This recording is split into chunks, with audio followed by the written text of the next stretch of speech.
좋습니다. 자, 안녕하세요. 자, 우리 지난주에 감정평가에 대한 기초이론 했어요. 오늘은 감정평가 후반부, 이제 계산 문제랑 감정평가에 대한 방식 할 차례입니다. 요거 감정평가 같은 경우에는 반드시 말씀드린 건데, 감정평가의 경우에는 총 한 6문제 내외 정도가 출제됩니다. 그래서 첫 번째로 기초이론, 우리 지난주에 배웠죠? 기초이론 배웠습니다. 기초이론에서 감정평가에 대해서 정의 배웠어요. 감정평가가 뭐였어요? 경제적 가치를 판정하여 가액으로 표시한 것을 감정평가다라고 얘기하는 거예요. 그렇죠? 그래서 제가 말씀드린 게 그거죠. 길 가다가 언니 저 건물 얼마일 것 같아?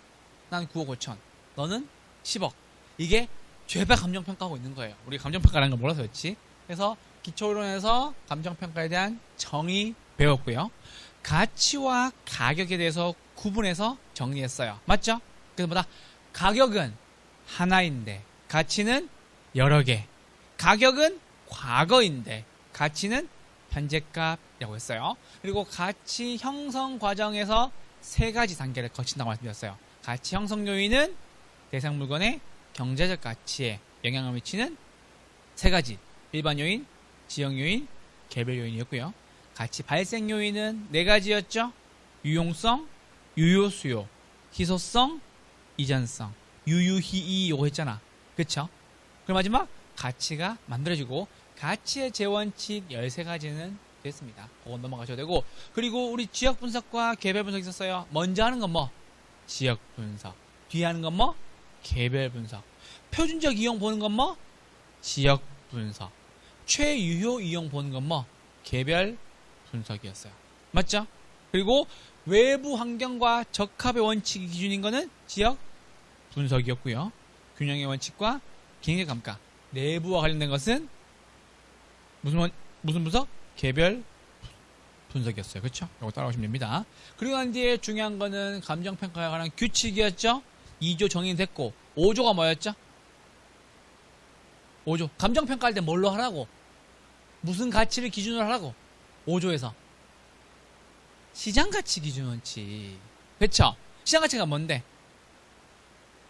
통상적인 시장에서, 맞죠? 충분한 기간 동안 거래를 위해 공개된 후 정통한 당사 사이에서 신중하고 자발적인 거래가 있을 경우 성립될 가능성이 가장 높다고 인정되는 대상 물건의 가액을 시장 가치다라고 하는 거예요. 그럼 시장 가치 말고 다른 가치로 할 수 있어요? 있어요. 언제? 3가지. 첫 번째, 법령에 다른 규정이 있는 경우. 두 번째, 의뢰인이 요청한 경우. 세 번째, 사회통념상 필요하다고 인정되는 경우. 그러면은 얘는 5조의 원칙을 어긋나서 예외로 했기 때문에 이 가치의 성격이나 특징, 그리고 합리성, 적법성을 검토해야 되는데, 검토하는 경우가 있고 검토 안 하는 경우가 한 가지가 있어요. 언제 검토 안 해요? 법령에 다른 규정이 있는 경우에는 검토하지 않습니다. 왜 검토 안 해요?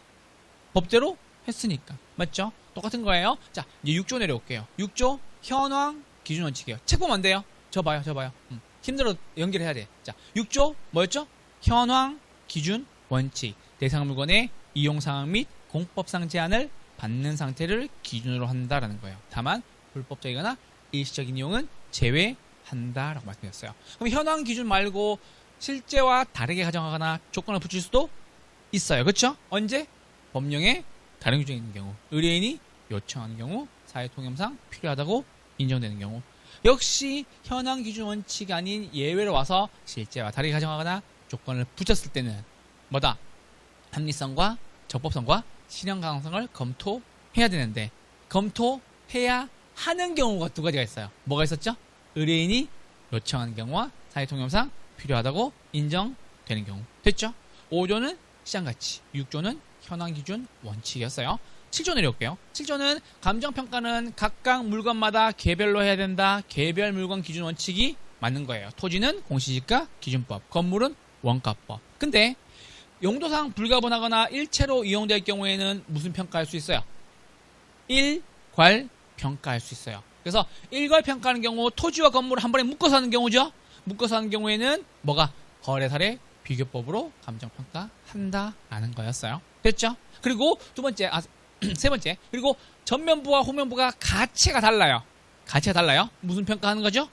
구분 평가하는 거죠. 그렇죠? 가치를 달리하는 경우에는 구분평가할 수 있다. 건물의 전면부와 후면부 혹은 주상 복합 아파트의 상가형 부분과 주거형 부분은 구분해서 정리할 수 있다라는 말씀드렸어요. 그리고 마지막 우리 일부분에 대해서 특수하게 평가해야 되는 경우가 있어요.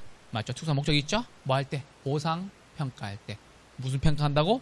부분 평가한다고 말씀드렸어요. 그래서 감정평가에 관한 규칙 5조, 6조, 7조까지 정리해드렸고, 그리고 가격과 가치 구분하시고 가치 형성 과정 3가지 알고 계시고 지역 분석과 개별 분석까지 하면 이게 기초이론 전반부였습니다. 우리 이제 이번 주는 후반부 할 거예요. 후반부는 3방식 할 거예요. 자, 3방식 저와 함께 출발해 보시죠. 자, 이제 와보세요. 3방식이 왜 쉽냐면 이게 훨씬 더 쉬워요. 왜냐면 외울 게 없거든. 여러분 생각해 보세요. 여러분이 길을 가다가 어떤 대상 물건의 가치를 매기는데 그 가치를 매김에 있어서 기준이 있어야 되겠죠. 항상. 그래서 방식은 3가지예요. 뭐다? 첫 번째는 원가 방식, 두 번째는 비교 방식, 세 번째는 수익 방식. 이렇게 3가지예요. 그래서 첫 번째는 원가 방식은 딱 그거예요. 자, 보세요. 내가 다시 만든다면 이라는 소리예요. 내가 그 비용을 다시 들여서 만든다면 얼마겠니를 기준으로 감정평가하는 거예요. 그래서 그거를 우리는 원가 방식이다 라고 얘기를 하는 거예요. 제가 늘 설명드리죠. 왜 친구나 지인들하고 김치찌개집 가서 밥 먹다가 언니 이거 원가 얼마 안 해. 그게 무슨 말이에요? 집에 가서 다시 만든다면이죠. 그래서 무슨 원리? 비용성의 원리라고요. 이거 알고 계시면 됩니다. 아시겠죠? 그래서 감정평가할 때 원가 방식은요, 내가 집에 가서 다시 만든다면을 기준으로 감정평가 가치를 매긴 거예요 라고 하시면 됩니다. 아시겠죠? 두 번째는 비교 방식이에요. 요거는 말 그대로죠. 우리 옆집이 얼만데 똑같은 평수, 똑같은 방개수, 똑같은 화장실인데 옆집이 얼마에 측정됐어를 가지고 비교하는 거죠. 무슨 방식? 비교 방식인 거예요. 그래서 이거는 뭐다? 시장성의 원리. 즉 뭐다? 매매가 잦았단 소리예요. 매매. 그쵸? 시장에서 거래가 많이 되니까 그 뜻이에요. 세 번째는요, 수익 방식인데요. 그런 경우 있어요. 자, 이거는 개론쌤의 실제 이야기인데, 개론쌤이 저기 지방에 건물이 하나 있어요. 상가예요. 그래서 그걸 가지고 감정평가를 받으려고 하니 하시는 말씀이 그거예요. 월세 얼마 나와요? 이렇게 물어봐요. 뭐라고? 월세 얼마 나와요? 라고 물어보죠. 그걸 가지고 물어보는 거예요. 무슨 원리? 수익성의 원리. 우리 여러분들 강남 같은 데 가보면은 왜 1층에 왜 공실 오래된 것도 있죠? 맞죠? 공실 오래됐는데 우린 그렇게 얘기하죠. 월세를 낮춰서 입점시키면 될 텐데 건물주가 욕심이 많다. 그게 아니라요. 그 월세를 낮춰버리면 건물의 감정평가 가격이 폭락하게 되고, 특히나 1층이잖아요. 그렇죠? 그래서 감정평가 가격이 폭락하게 되면 건물의 가치가 떨어지고 더구나 대출도 더 안 나와요. 그래서 비워 놓는 거예요. 제가 저희 사당역 그쪽에서 맨날 욕하는 건물이 하나 있었거든요. 저 건물 욕심 많다 그랬거든요. 이거 알고 있으면서 그랬는데, 지난주에 대형 프랜차이즈 매장이 떵떵거리면서 들어왔더라고요. 그래서, 버티니까 성공하는구나. 라는 생각이 깜짝 놀랐습니다. 그래서 요거 3가지예요. 그래서 감정평가 방식은 몇 방식? 3방식입니다. 우리 지금 5조, 6조, 7조 배웠죠? 그렇죠? 8조는 절차예요. 나중에 한번 하시면 돼요. 9조는 기본적 상의 확장이라고 해서 무슨 내용을 가지고 보면 되나 요거예요. 그래서 8조와 9조는 한 번씩밖에 안 나와서 중요하지 않아요. 그래서 5조, 6조, 7조가 중요하고 8조, 9조는 나중에 시험장에 요약적으로 배울 거고, 우리 10조 됐고 감정평가에 관한 규칙 11조가 뭐다? 3방식에 대한 이야기였어요. 그래서 3방식 보는 거예요. 아시겠죠? 3방식 저와 함께 출발합니다. 자, 이제 보시죠. 자, 그럼 볼게요.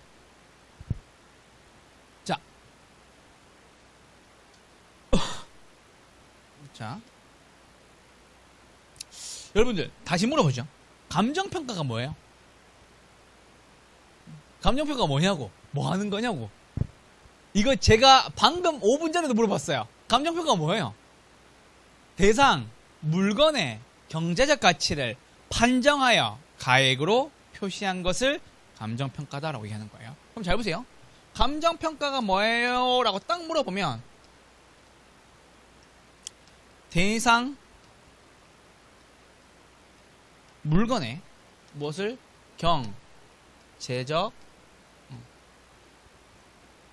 경제적 가치를 뭐하여? 판정하여.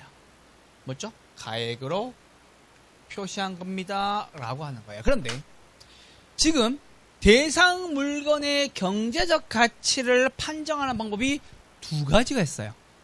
첫 번째 하나는 가격을 보고 판정하는 거예요. 우린 그걸 가액이다라고 얘기하고도 혹은 가격이라고도 얘기해요. 가액이라는 표현이 좀 마음에 안 들긴 해요. 그게 일본식 표현이거든. 이마액자예요. 값가짜 이마액자. 그러니까 값이 드러났다는 뜻이죠. 그래서 가격이란 말하고 똑같이 써도 돼요. 자, 그래서 뭐다? 경제적 가치 판정하는 것은 첫 번째는 가격 보고, 두 번째는 임대료 보고 판정을 하는 거예요. 그럼 우리 방식 세 가지였죠. 맞죠? 원가 방식, 비교 방식, 수익 방식. 그리고 방식이 세 가지인데 각각 가격, 임대료, 가격, 임대료, 가격, 임대료니까는 방법은 몇 개? 6가지 방법이죠. 맞죠? 방식은 세 가지고 그 방식의 가격, 임대료, 가격, 임대료, 가격, 임대료니까는 방법은 몇 개? 6개예요. 그래서 보세요. 자, 방식은 몇 가지? 세 가지였어요. 맞죠? 경제적 가치는 가격, 임대료, 가격, 임대료, 가격, 임대료니까 방법은 몇 개? 6방법인데 원래 6방법이에요. 6방법인데 무엇이 하나 끼어들었냐면 요게 하나 끼어들어왔어요. 공시지가 기준법 요게 끼어들어온 거예요. 그래서 7방법이 된 거예요. 아시겠죠? 자, 비교 방식에서 뭐가 들어왔다고? 공시지가 기준법이 들어왔다고. 그래서 6방법 아니고 무슨 방법? 7방법이 되는 거예요. 아시겠죠? 자, 문제 한번 내보죠. 여러분들, 만약에 여러분들이 토지를 보상받아야 돼요. 내가 땅이 많아가지고 공시지가 기준법으로 보상해준대요. 좋아요, 싫어요? 싫죠? 맞죠? 그래서 잘 보세요. 이런 게 있어요. 요건 이야기 하나 들어주세요. 요거 어디 가서 나중에 상담할 때, 왜냐하면 이쪽은 또 토지를 하시는 분 많을 수 있으니까는. 자, 원래 토지는 무엇을 가지고? 공시지가 기준법을 가지고 하죠. 맞죠? 근데 무엇이 있다면 나중에 배울 거예요.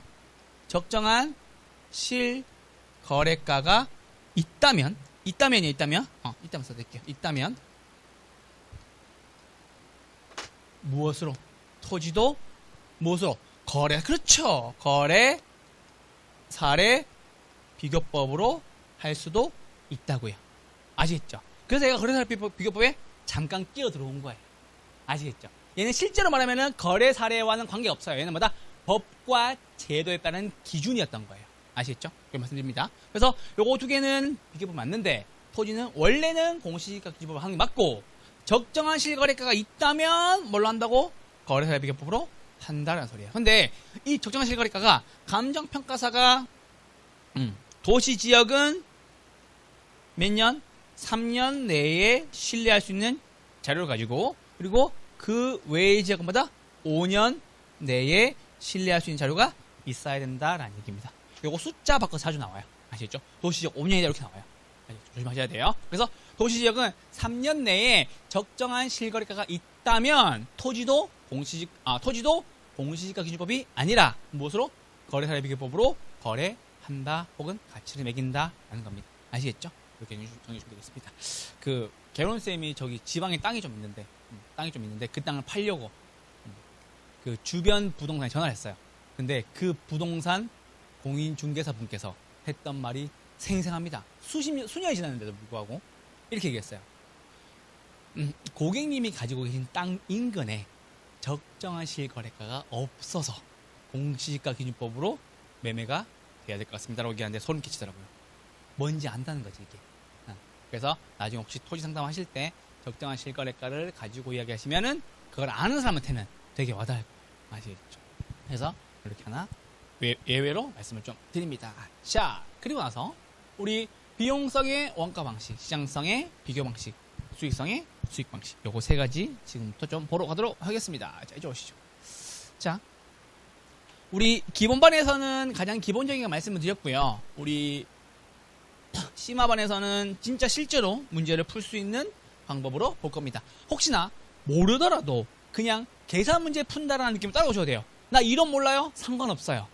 다음 전편 후반부는 계산 문제 푸는 연습만 되면 문제가 풀릴 거예요. 그냥 걱정하지 마시고 따라오시면 됩니다. 자, 원가 방식에서 무슨 법? 원가법으로 적산가 있고 하는 것은 제조자 원가에서 감가 누계 빼시면 됩니다. 두 번째는요.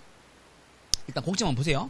비교 방식. 요게 가장 자주 나와요. 요게 매년 나오는 건데 요거는 거래사례 비교법과 공시지가기준법 두 개 다 체크하시면 되고 요거는 비중가액, 토지가액입니다. 그래서 요거는 잠깐만요.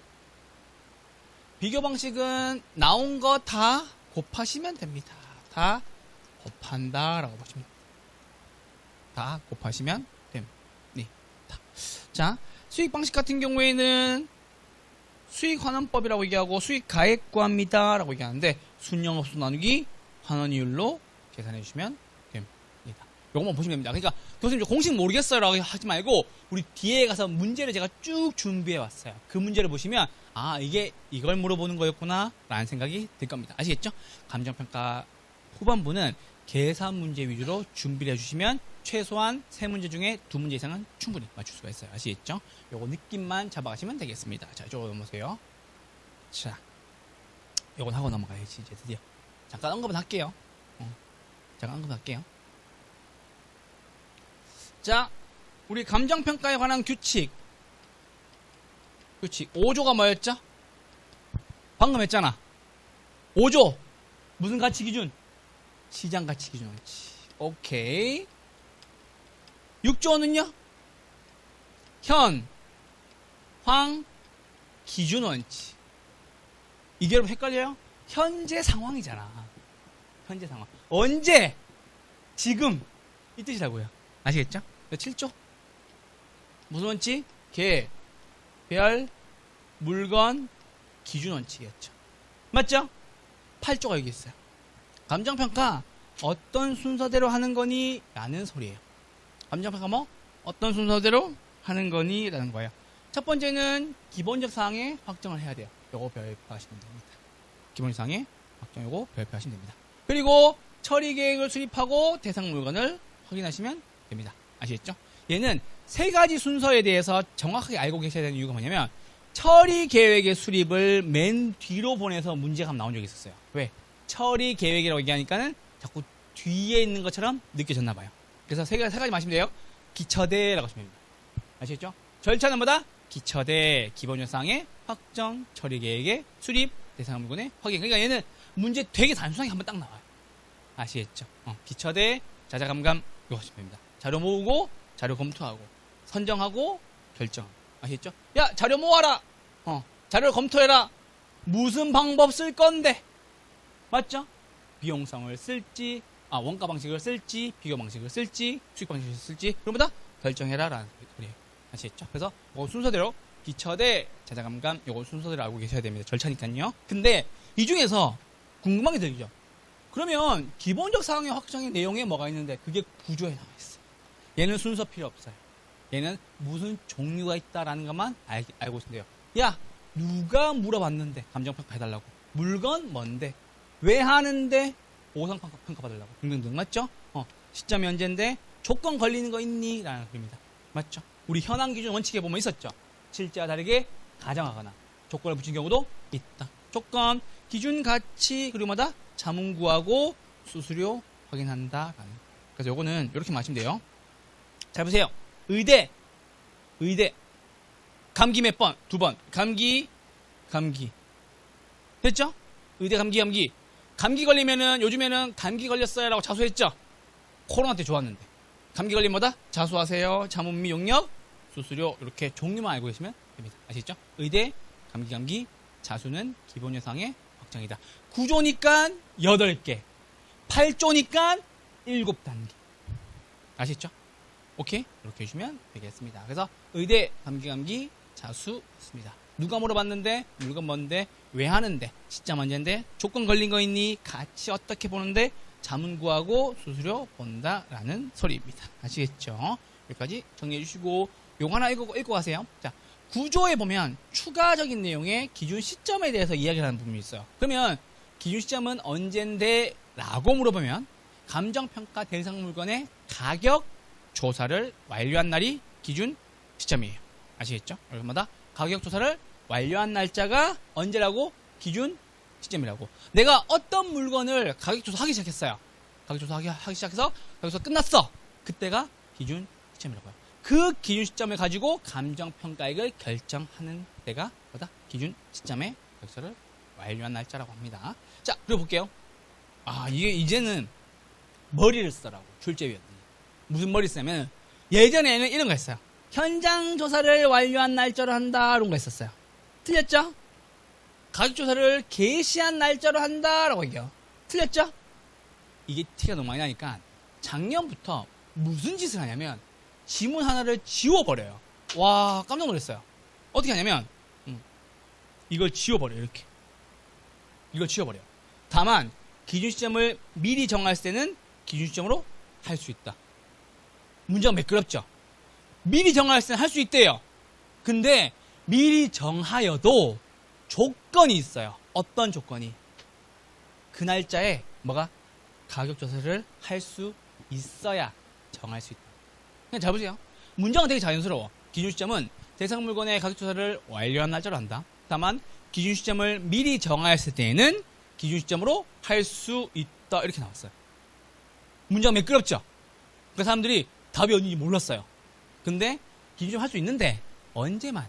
가격조사를 할 수 있는 경우에만, 가격조사가 가능한 경우에만 기준 시점을 할 수 있다라는 거예요. 혹시 제가 감정평가 문제는 지문이 길다라는 말씀을 드렸던 거 기억나요? 그거 지문 길이를 줄이기 위해서 덜어냈나 봐요. 왜냐면은 시험 문제는 반드시 6쪽을 맞춰야 되거든요. 그래서 장수 쪽을 맞추기 위해서 이제는 감정평가에서 문제를 앞에서 길게 내니까는 뒤에 감정평가에서 지문을 덜어내는 거지. 아시겠죠? 그것까지 느낀 거예요. 그렇게 말씀 좀 드립니다.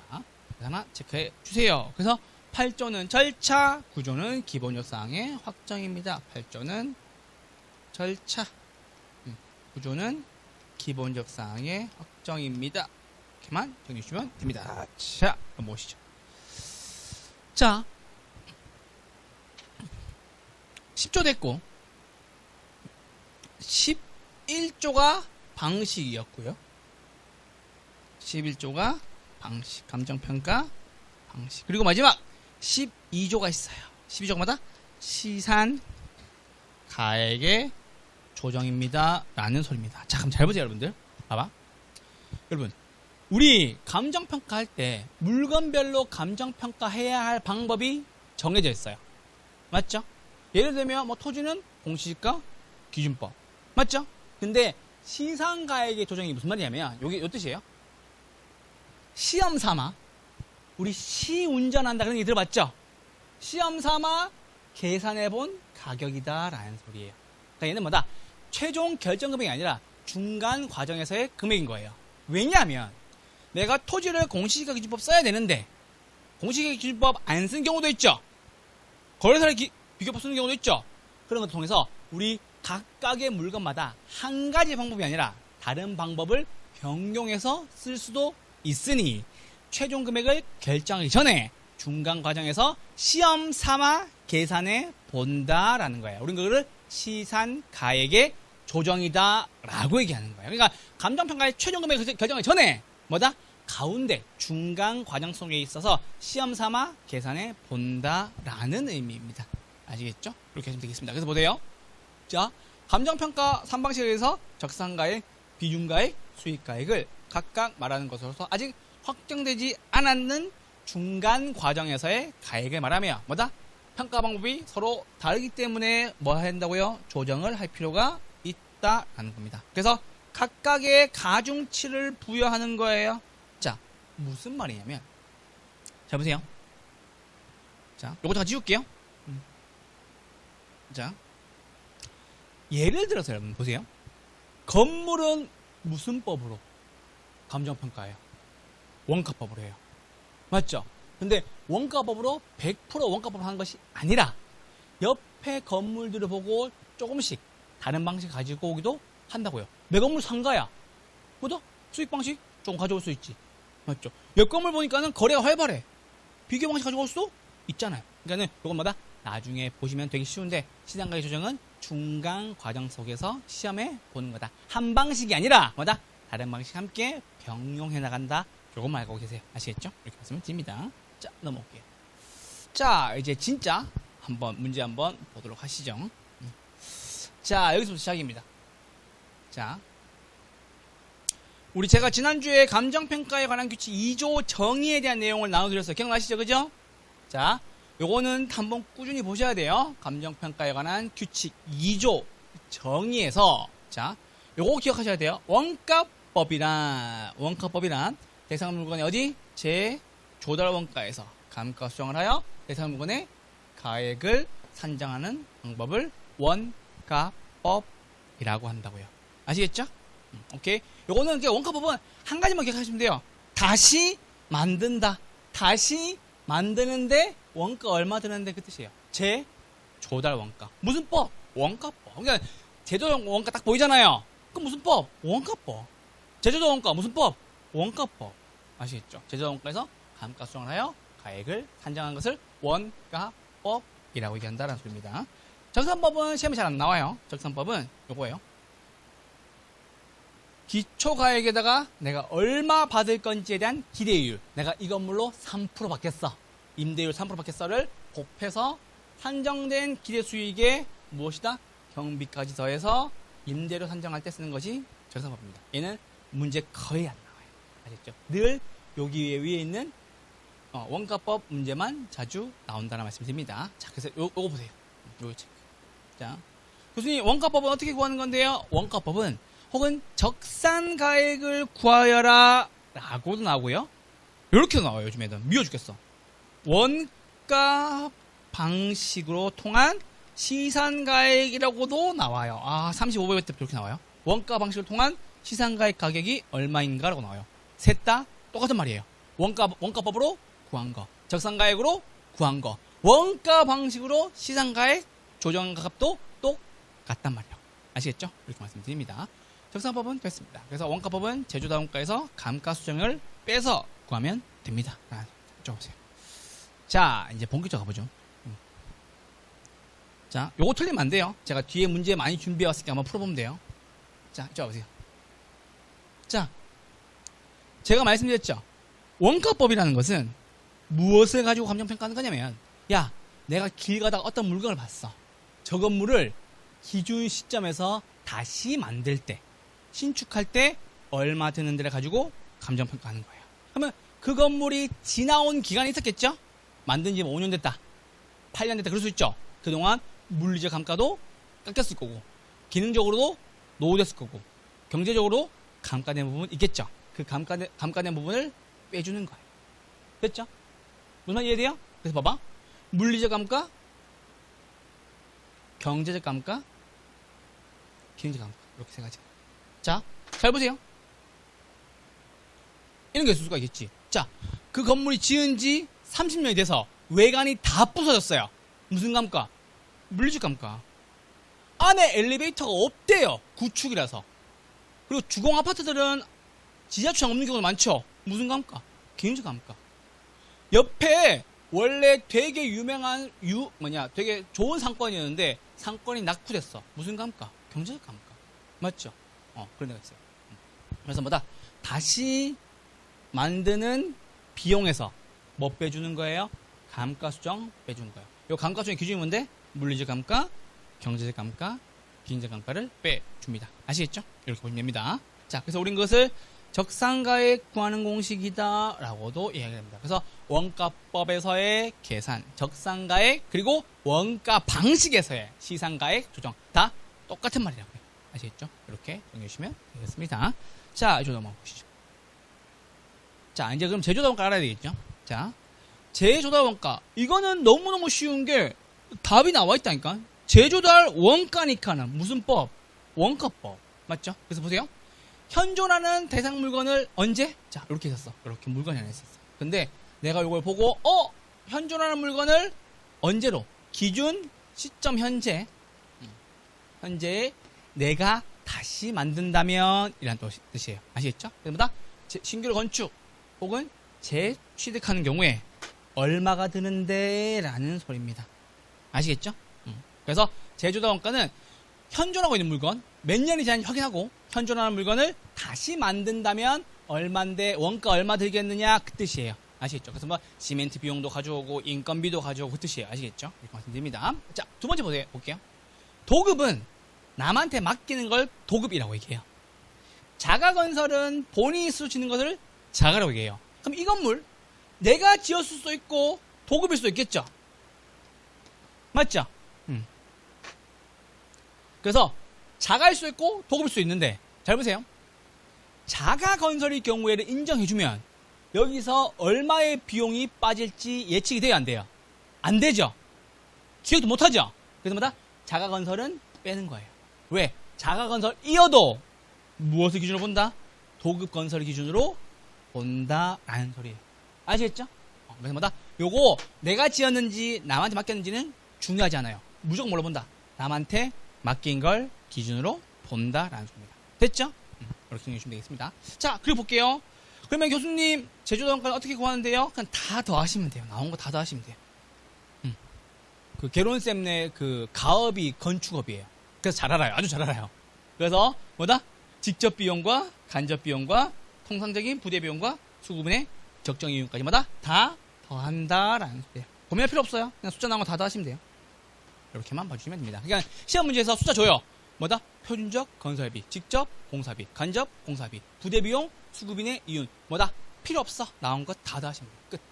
아시겠죠? 이렇게만 보시면 됩니다. 그래서 제조원가를 구할 때는 기준 시점 언제? 현재의 새로 짓는 걸 가지고 원가 얼마 들었는데 보는 거예요.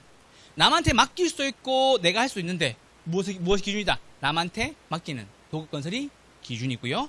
그리고 비용은 싹 다 더해주시면 됩니다. 요거 세 기억하세요. 제조달 원가였습니다. 자, 이쪽 와보세요. 제조달 원가 종류는 두 가지가 있어요. 자 보세요. 제조원가 종류는 크게 두 가지가 있어요. 하나는 뭐다? 복제원가예요. 복제원가 무슨 말이냐면 여러분 예전에 그 복제양 둘리 기억나요? 황우석 박사님 거? 그쵸? 지금 물론 딴 데가 계시지만 복제양이라고 얘기했을 때 양을 똑같이 두 마리 만드는 거죠. 그래서 복제란 말은 기준 시점에서 보세요. 동일 혹은 유사한 자재를 이용하여 뭐다? 신규 부동산을 재생산한다. 뭐다? 똑같이 만드는 소리예요. 똑같이 만든다. 그래서 얘는 뭐가 중요하냐면 얘는 그래도 신규 아파트에 많이 적용이 돼요. 자, 뒤에 거 들으시면 이해가 될 거예요. 자, 대체 원가는 무슨 말이냐면요. 잘 보세요. 여러분, 내가 길을 가다가 주공 아파트를 봤어. 그리고 저거를 제조도 원가를 구하기로 했어. 근데 그 주공 아파트 뭐가 없어? 지하 주차장이 없네? 맞죠? 그러면은 그거를 기준 시점 현재의 원가 방식으로 제조자 원가를 구하려고 하는데 그때도 역시 지하주차장 없이 할 거예요? 아니잖아요. 이거를 내가 새로 짓는다면 그때는 지하주차장을 넣겠어 라고 보는 거죠. 맞죠? 그래서 요거예요. 기준 시점 현재에서 대상 부동산은 뭐다? 유용성만 갖고 오는 거예요. 뭐다? 교통이 좋다. 뭐가 좋다? 입지가 좋고 이용이 편리하고 초품화, 중품화, 고품화가 있다. 이런 것들. 초품화 알죠? 초등학교를 품은 아파트. 중학교를 품은 아파트. 우린 초품화라 그래요. 아시겠죠? 그래서 뭐다? 유용성만 땡겨오는 거예요. 무슨 측면에서? 용적 측면에서. 그럼 얘는 무슨 아파트? 오래된 아파트를 제조원가 구할 때 쓰는 방법이겠죠. 맞죠? 그럼 잘 보세요. 얘는 이미 너 뭐 없다. 지하주차장 없는 거 알아? 라고 얘기해서 미리 고려했죠? 이미 내가 보자마자 너네 지하주차장 없구나. 너네 엘리베이터 한 대밖에 없구나. 고려했죠? 그래서 뭐다? 대체 원가를 기준으로 제조자 원가를 볼 때는 무엇을? 경제감가는 고려하지 않습니다. 왜? 미리 고려했으니까. 내가 알고 있었다 소리지. 아시겠죠? 그렇게 정리해주시면 되겠습니다. 그래서 복제원가랑 대체원가인데 복제원가는 물리적 측면에서 똑같이 만드는 거. 대체원가는 효용만 땡겨와서 뭐다? 경제감가는 이미 고려가 됐기 때문에 경제감가는 고려하지 않는다라는 겁니다. 이해되고 계시죠 지금? 그죠? 자, 그 다음에 일로 와보세요. 자, 요거 어려운 거 없어요. 직접 공사비와 간접 공사비, 수급인의 적정이윤. 뭐가? 다 더한다 끝? 다 더한다 끝? 다 더한다 끝. 그래서 요걸 물어보진 않아요. 그래서 직접 공사비와 간접 공사비와 수급인의 이윤과 통상적 부대 비용까지 다 더한다라는 겁니다. 싹 다 더한다 끝. 요건 뭐 고민할 필요 없습니다. 요까지 구분하고 얘기하지 않으니까. 자, 직접법과 간접법인데 이거는 그렇게 알 필요가 없습니다. 그래서 직접법과 간접법이 있고 서로 병용하기도 한다라는 소리입니다. 됐습니다. 중요한 거 아니니까 넘어가고, 물론 직접법을 가지고 우리는 대부분 다 보는 거죠. 직접법과 간접법을 서로 병용하기도 한다. 알겠다? 끝. 자, 이쪽 와보세요. 자, 드디어 요게 중요합니다. 자, 제조달 원가 산정하는 방법, 즉 뭐다? 계산하는 방법이죠. 자, 잘 따라오셔야 돼 이제. 자, 제조달 산정 방법은 크게 몇 가지? 세 가지가 있어요. 세 가지가 있는데 첫 번째 법입니다. 지수법입니다. 자, 이야기 잘 들어야 돼요. 이제부터. 자, 보세요. 내가 2020년 10월 1일 날, 그쵸? 새로 지은 건물이 얼마 들었다고? 1억 들었다고요. 그냥 그 뜻이에요. 내가 길을 가다가, 저 건물 제조달 원가를 산정해보고 싶어. 라고 얘기하니까 저 건물이 언제 지어진 거라고? 2020년 10월 1일 날 지어진 건물이라고요. 이해되죠, 지금? 그때 얼마 주고 지었다고? 1억 주고 지었다고. 근데 내가, 잘 보세요. 조심. 가격 조사를 완료한 날짜가 언제라고요? 2022년 10월 1일이라고요. 그러니까 내가 한 2022년 한 8월 달쯤에 받겠지, 그 건물을. 그리고 가격 조사를 했겠지. 가격 조사를 완료하니까 기준시점 언제? 10월 1일이었던 거예요. 그럼 잘 보세요. 자, 내가 요거 2년 전에, 그죠? 2년 전에 1억 주고 지은 건물 2년 후에 새로 지으면 얼마 들겠니? 그 뜻이에요. 이해돼요, 지금? 그럼 봐봐. 2년 전에 1억 들었죠? 곱하기, 이건 지수법이니까 되게 쉬워요. 지수법이니까는 뭐다? 2020년 10월 1일 날 지을 때 얼마? 지수가 100이었다면, 오케이? 2022년 10월 1일 날 다시 지으려고 하니 얼마? 110이었다라는 소리예요. 맞죠? 그러면 우리는 2022년 10월 1일 기준 시점을 가지고 이 건물을 새로 지으려면은 제조달 원가 다시 만드는데 필요한 돈이 얼마라고요? 1억 1천만 원이라고요. 이해되죠, 지금? 이게 제조달 원가예요. 이걸 왜 틀려오는 거죠, 도대체? 이걸 왜 못 구하는 거예요? 무슨 말인지 알겠죠, 지금? 그냥 봐보세요. 자, 첫 번째는 지수법이에요. 지수법인데 얘는 이렇게 나와요. 자, 그래서 보세요. 얘는 어떻게 나오냐면 건축 시점분의 기준 시점 이렇게 나와요. 그리고 건축 시점 지수를 거의 무조건 100으로 줘요. 그리고 이게 110에 110 나오기도 하고요. 120 나오기도 하고요. 135 나오기도 하고 140 나오기도 해요. 무슨 알겠죠? 그래서 보세요. 지수법을 구하려면요, 이렇게 구하시면 됩니다. 어떻게 구한다고? 건축 시점에 대한 기준 시점이다. 근데 중요한 건 이거죠. 요거는 지수법을 이야기하는 거고, 요거는 지수법을 이야기하는 거고, 계산할 때는 어떻게 한다고? 신축 공사비 앞에 써 넣어야 된다고. 당연한 거겠지. 왜? 사용 승인일에 얼마 들었는지 알아야 될 거 아니에요. 맞죠? 그래서 요거 지수법은 어떻게 구한다고요? 공사비, 신축 공사비 곱하기 뭐다?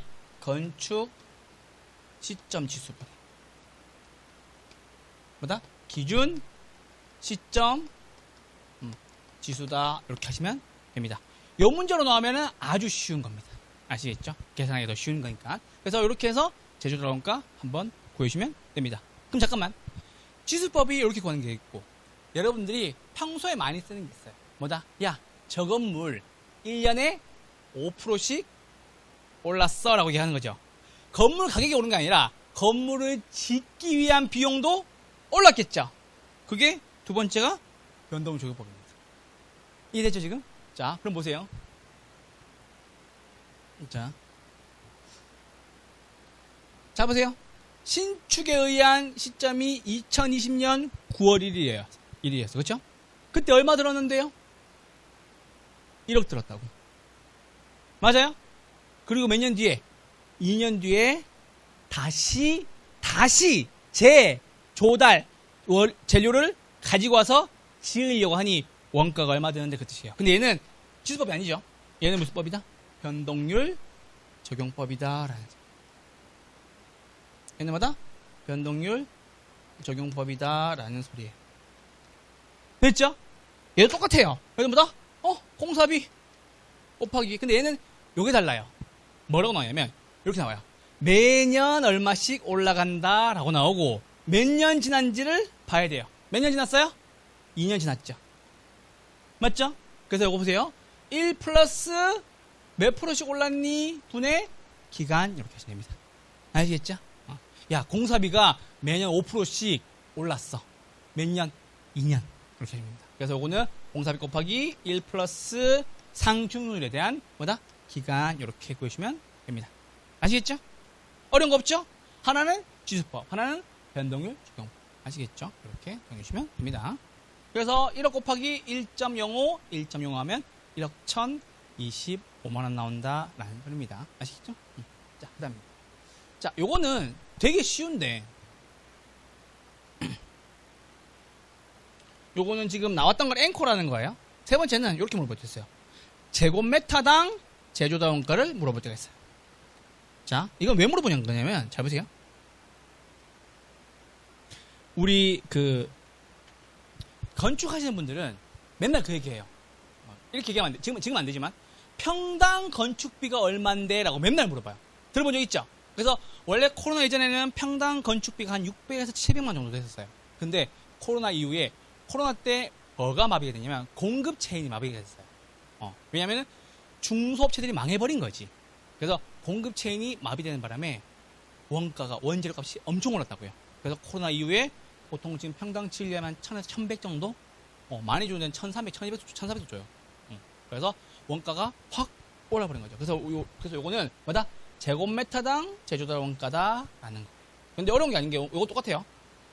신축 공사비는 다 더해주면 돼요. 아까 얘기했죠? 다 더하고 뭐다? 지수법 또는 변동률법을 쓰시면 됩니다. 그래서 얘는 뭐다? 제조원가가 있는데 요거는 지수법을 써도 되고 지수가 나와 있으면 지수법 몇 프로씩 몇 년 동안 올랐다 나오면 변동률 적용법 쓰면 되겠죠. 맞죠? 쓰면 되고 그리고 중요한 게 있어요. 제곱미터당 제조다 원가를 산정할 때는 반드시 제조다 원가를 구한 뒤에 나누어 줘야 되는데 연면적이에요? 대지면적이에요? 연면적이에요. 그럼 이쪽 보세요. 자, 차이를 알려드릴게요. 자, 왜 그러느냐? 여러분, 연면적은 용적률하고 관계된 거죠? 맞죠? 자, 이쪽 보세요. 용적이 뭔지 몰라. 이쪽 보세요. 자, 여기 땅이 있으면, 그렇죠? 대지 면적은 바닥을 얘기하는 거죠. 연면적은 뭐다? 층층이 요걸 얘기하는 거예요. 그럼 보세요. 요거. 맞죠? 올릴수록 건축비가 들어가겠죠? 그래서 뭐로 나온다? 연면적으로 나눈다라는 소리예요. 우리 시험에 이렇게 나와요, 맨날. 대지 면적도 물어봐요. 대지 면적도 줘요. 대지 면적 나오면 돼요, 안 돼요? 대지 면적 나오면 안 된다. 야, 땅이 뭐가 중요해. 얼마나 올렸는지에 대해서 비용이 들 거 아니에요. 그쵸? 그래서 뭐다? 연면적으로 나눈다라는 겁니다. 아시겠죠? 이렇게만 말씀을 좀 드립니다. 자, 그리고 요거 볼게요. 이쪽으로 잠깐만 보세요.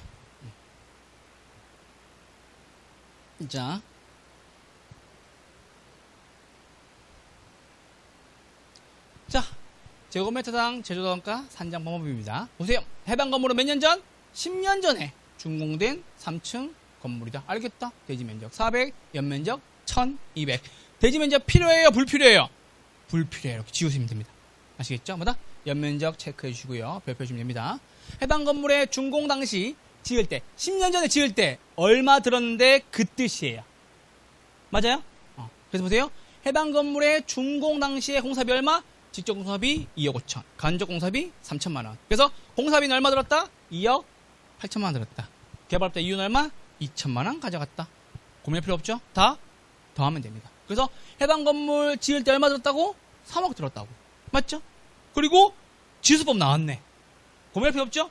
3억 곱하기 100분의 130. 그럼 고민할 필요 없잖아. 3억 곱하기 1.3. 됐죠? 근데 뭐가 나왔다? 제곱미터당 이란 말이 나왔으니까 요거 조심하셔야 되겠죠? 맞죠? 건물 쌓아 올린 거예요. 대지 면적이에요? 연면적이에요?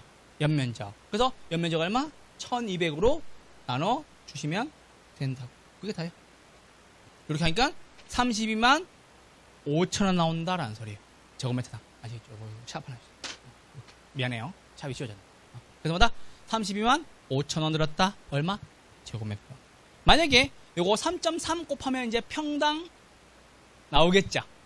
그쵸? 약 한 100만원 정도 이제 나오겠죠. 그래서 이렇게 말씀을 드리는 거예요. 아시겠죠? 그래서 제조사 원가도 쉽다라는 겁니다. 자, 이쪽으로 오세요. 이제 감가수정입니다. 자,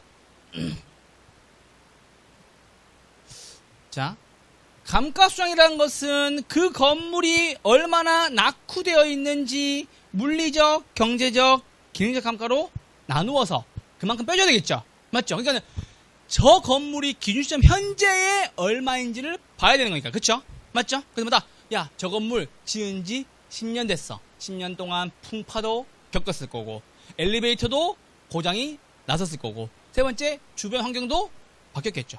맞죠? 그럼 보세요. 지금 나성동만 봐도 원래는 그냥 이렇게 그냥 토지였었잖아. 근데 건물이 들어서고 옆에 편의시설이 들어오니까는 맞죠? 건물이 좋아지고 가치가 올라간 것처럼 반면에 깎이는 것도 있을 수가 있겠죠. 그 깎이는 거 빼러 가요. 아시겠죠? 볼게요. 자, 감가수정이란 잘 보세요. 대상 물건의 어디? 제조달 원가에서 감액, 즉 뭐다? 빼야 할 요인이 있는 경우에 물리적, 기능적, 경제적 감가를 고려하여 어디에서? 제조달 원가에서 뺀다라는 거예요. 아시겠죠? 이거 말고 계시면 됩니다. 그래서 최유용 상태다라고 얘기하고 변동의 원칙이다. 이건 필요 없습니다. 자, 이쪽 보세요. 교수님, 그러면은 감가수정할 때 세 가지는 물리적, 경제적, 기능적이 있는데 물리적은 뭐예요? 시간의 경과. 이거 바꿔주세요. 미안해. 바꿔줬는데 지난번에 했네. 미안합니다. 이거 기능적 바꿔주세요. 이거 체크했는데. 자, 이거 바꿔주세요. 죄송합니다.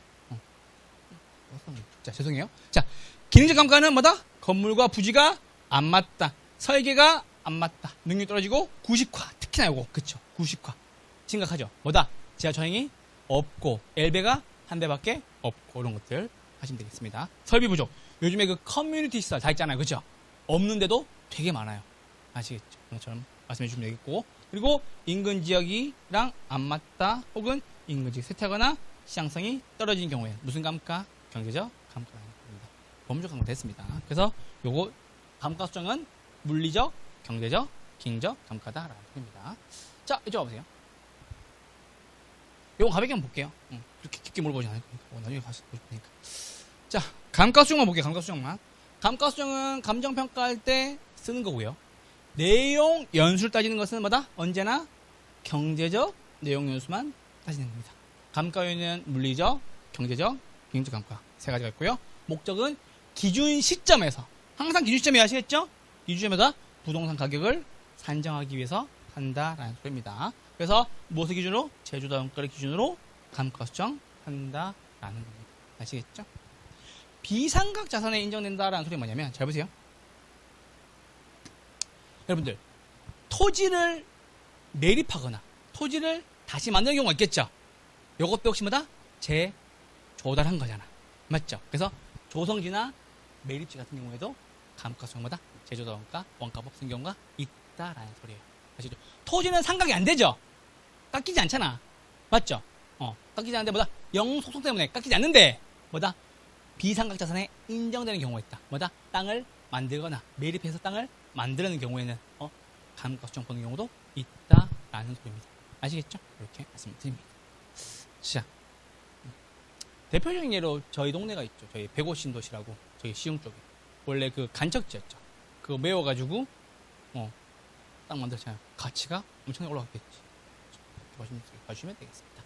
아까 우리 직접법과 간접법 서로 병용해서 쓴다라고 말씀드렸던 거 기억나요? 기억나요? 감정평가 때마다 직접법과 간접법을 병용해서 쓴다라는 건데 뭐만 알면 되나? 직접법만 알고 계시면 됩니다. 기준보다 정액법만 알고 계셔도 됩니다. 그래서 잘 보세요. 감가수정 방법은 직접법에 크게 세 가지가 있어요. 즉 뭐다? 첫 번째는 내용연수법, 두 번째는 관찰감가법, 세 번째는 분해법. 자, 들어보세요. 내용연수법은 무슨 말이냐면 시간의 경과를 얘기하는 거예요. 내용연수는 뭐다? 시간의 경과를 얘기하는 거예요. 그리고 관찰감가법은 감정평가사가 직접 가서 보고 감정평가 하는 걸 얘기하는 거예요. 분해법은 물리적, 기능적, 경제적으로 세 개로 나눈 뒤에 물리적 감가 얼만큼, 기능적 감가 얼만큼, 경제적 감가 얼만큼 계산해서 다시 합치면 분해법이에요. 전부 다 나눴다가 다시 합치는 거. 그래서 그렇게만 알고 계시면 되고 우리는 내용연수법에 집중해 주시면 됩니다. 아시겠죠? 정액법, 정률법, 상환, 기금법입니다. 그래서 정액법은 일정 액씩 깎이는 것을 정액법이라고 얘기합니다. 그러니까 1년에 5천만 원씩 건물 가치가 감했다라는 거예요. 됐죠? 정률법은 뭐다? 일정 비율만큼 건물의 가치가 뭐다? 5%씩 감했다라는 소리입니다. 아시겠죠? 그래서 정률법 같은 경우에는 기계에 많이 써요. 그래서 시험은 잘 안 나와요. 근데 정액법은 건축물에 많이 쓰기 때문에 잘 나와요. 아시겠죠? 상황 기법은 됐습니다. 중요한 거니까 넘어가시면 되겠고. 자, 이제 정액법, 정률법, 상환기금법 보도록 하겠습니다. 자, 감가수정의 방법 요거까지만 하고 잠깐 쉴게요. 조금만 더 할게요. 감가수정 방법은 크게 세 가지예요. 첫 번째마다 내용, 연수법. 여기에 정액법, 정률법, 상환기금법이 있었죠. 그래서 요거 세 가지 갖고 온 거예요. 우리는 어디가 중요하다? 정액법이 중요하다라는 소리입니다. 자, 이쪽으로 와보세요. 이제 정리할게요. 자, 요거 보지 말고 저 따라오세요. 자, 적산가액 구한다라는 거였고 원가법으로 시상가액 조정한다라고 말씀드렸어요. 자, 적산가액 구하는 법은 요거예요. 첫 번째마다 제조달 원가. 제조달 원가 구할 줄 알죠 이제? 어떻게 구한다고요?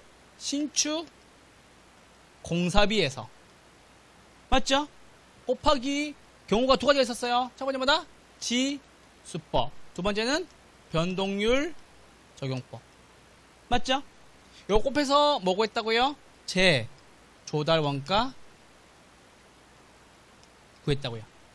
기억나죠 지금? 그래서 보세요. 아까 우리 신축공사비 1억에서 지수법 얼마? 100분의 110에서 얼마 구했다? 제조원가 1억 1000만원 구했다라고 나왔어요. 맞죠? 그래서 제조원가 얼마? 1억 1000만원이었어요. 기억나죠? 기준 시점 현재의 재조달 2년 후의 걸로 재조달하는 원가 얼마? 1억 1000. 요거 기억나죠? 여기에서 뭘 빼는 거냐면 보세요. 자, 따라오셔야 돼. 자, 뭐 빼는 거냐면 감가 수정액 빼는 거예요. 혹은 요거를 감가 누계액이다 라고도 얘기해요. 됐죠 지금? 자, 잘 보세요. 읽어볼게요. 자, 적산가액은 제조달 원가에서 감가 누계액을 빼는 게 맞는데 이걸 보면 더 헷갈려요. 이걸 보지 말고 저 따라오세요. 자, 재조달 원가죠. 그럼 잘 보세요. 어떻게 보는 거냐면 정액법의 경우에는 감가수정을 할 때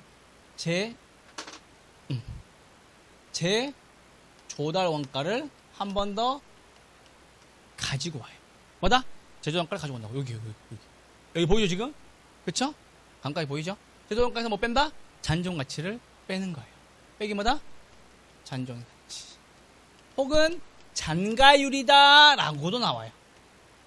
오케이? 자, 빼고 그리고 나누어야 돼요. 뭘로? 내용연수로 나누어 주셔야 돼요. 무슨 내용연수? 재정 내용연수로 나눠줘야 돼요. 여기 있죠. 잔존가치 빼고 경제연수로 나누었다라는 소리예요. 나누면 얘가 매년 얼마씩 감가되는 데를 알 수 있는 거예요. 됐어요 지금? 자, 그럼 보세요. 자, 저 건물 가치 매기는데 내가 제조원가 구했어. 거기에서 이제 감액해야 될 요인을 빼는 거예요. 남은 가치 빼야 되겠죠? 90% 남았다. 그렇죠? 90%에서 매년 얼마씩 감가되는지를 뭘로? 내용연수. 무슨 내용연수? 경제적 내용연수. 저게 경제적 가치가 얼마인가를 기준으로 보는 거니까 뭐다? 내용연수 나누는데 무슨 내용연수? 경제적 내용연수 나눕니다. 아시겠죠? 내용연수 나누고 자, 이제 건물이 몇 년 지난지를 곱해야 되겠죠? 무슨 연수? 경과연수로 곱해주면 됩니다. 아시겠죠? 자, 눈빛이 이제 어려워졌어요. 맞죠? 자, 눈빛 알아요? 그래서 보세요. 헷갈릴 필요 없어요. 잔존가치 지문에서 줍니다. 이 등을 쓰시면 돼요. 경제경연수 지문에서 줍니다. 경과연수 몇 년 지난지를 파악하세요. 아까 몇 년인지 파악했죠? 요거 몇 년? 2년 지났다는 거. 그래서 뭐다? 요것도 지문에서 줍니다. 대신에 몇 년 지난지 파악은 해야 됩니다. 2020년도와 2022년도의 차이는 몇 년? 2년이다. 요거 알고 계시면 되죠. 맞죠? 그리고 중요한 것은 요것만 기억하시면 돼요. 제조단가 아까 구했죠? 맞죠? 재조달원가를 한 번 더 쓴다는 거. 재조달원가마다 재활용해야 된다는 거. 어디에서? 감가수정에서. 아시겠죠? 그래서 여기서 1억 1천만 원에서 빼기 시작하는 거예요. 지문에서 10% 줘요. 1억 1천만 원에서 10% 빼요. 내용은 보통 50년 줘요. 50년. 나누기 50년. 몇 년 지났니? 2년 이렇게 구하시면 됩니다. 그러니까 지문 다 준다고. 겁먹을 필요 없다고. 뭐만 구하면 되는데 제조원가만 잘 구하면 돼요.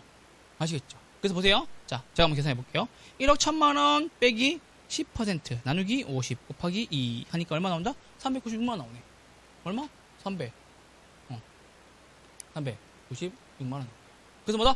1억에서 396만 원 빼면 되겠습니다. 끝. 됐어요? 교수님 이거 경과연수가 얼마 안 지나서 감가수정이 많이 안 됐겠네요 라고 보시면 되겠죠. 됐어요? 거의 새 건물에 가깝네요 라고 보시면 되겠죠. 경제적 내용문서는 빵빵하네. 맞죠?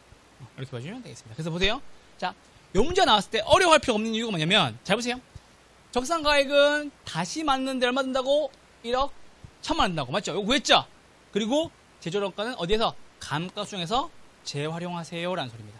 아시죠? 제조원가 다시 한번 쓰고 남은 가치 빼고, 맞죠? 남은 가치 빼고 내용연수 나눠주고 경과연수 보시면 됩니다. 그러니까는 조심하셔야 될 게 뭐냐면, 지문에서 다 준다고, 겁먹지 말라고, 지문에서 준다고 적혀 쓰시기만 하면 돼요. 요것만 알고 계시면 제가 뒤에 문제 다 가져왔거든요. 한번 보시면 야 이거였어 라는 헛웃음이 나올 거니까. 아시겠죠? 그냥 뭐만 구하면 된다. 제조달원가만 잘 구하시면 된다고 그래요. 그래서 나중에 집에 와서 연습하실 때 이렇게 써서 연습하시면 됩니다. 그래서 적산가액은 제조단가에서 감가수정 빼는 건데, 제조단가는 신축공사비에서 지수법이나 변동조법을 곱해서 하는 거고, 감가수정은 제조단가에서 잔존가치 빼고 내용연수 나누고 경과연수 곱해서 계산하시면 된다라는 소리예요. 잔내경 이렇게 됩니다. 잔내경 잔존 빼고 내용연수 나누고 경과연수 곱한다. 빼나곱 빼고 나누고 곱하고, 잔내경 빼고 나누고 곱하고. 이해했죠? 이렇게만 하시면 잔내경 빼고 나누고 곱하고 요거 묻힙니다. 그래서 요거는 뭐다? 경과연수의 정비례하여 증가합니다 라는 겁니다. 정렬법은 나중에 문제 보면서 구할 거니까 걱정하지 마세요. 넘어오세요. 요거는 우리 35회 시험 동안 딱 한 번 나왔어요. 아시겠죠? 왜냐면 기계에 구하는 거라서 나중에 보시면은 한 번에 더 쉽게 구해주실 거예요. 요거 안 지울 테니까 보고 계세요. 그래서 요건 됐고, 상환기금법도 됐습니다. 정액법 열심히 봐주시면 되겠습니다. 자, 관찰감가법과 분해법이에요. 관찰감가법은 직접 가서 보는 걸 말씀드렸죠? 그래서 세밀하게 관찰하는 거지만은 감정평가사 분들마다 서로 의견이 다를 수가 있어서 뭐다? 주관적 개입 여지가 크다라는 거고요. 분해법은 물리적, 경제적, 기능적으로 나누어서 뭐 한다고요? 각각의 감가액을 측정하고 다시 합한다는 것이 분해법입니다. 아시겠죠? 이렇게만 정리해 주세요. 자, 이렇게 하고 저희 잠깐 쉬었다가 적산법부터 계속 보도록 하겠습니다. 원가법 구하는 거, 적산가액 구하는 거 요거 한번 꾸준히 보세요. 그리고 안 되시는 분들은 요거 사진 찍어 놓으세요. 겁먹지 말고. 나중에 문제 보시면은 이렇게 이런 문제였어라고 할 거예요. 아시겠죠? 그러신 분들은 사진 찍어 두시고 연습해 주시면 되겠습니다. 아시겠죠? 잠깐 쉬었다가 돌아오도록 하겠습니다.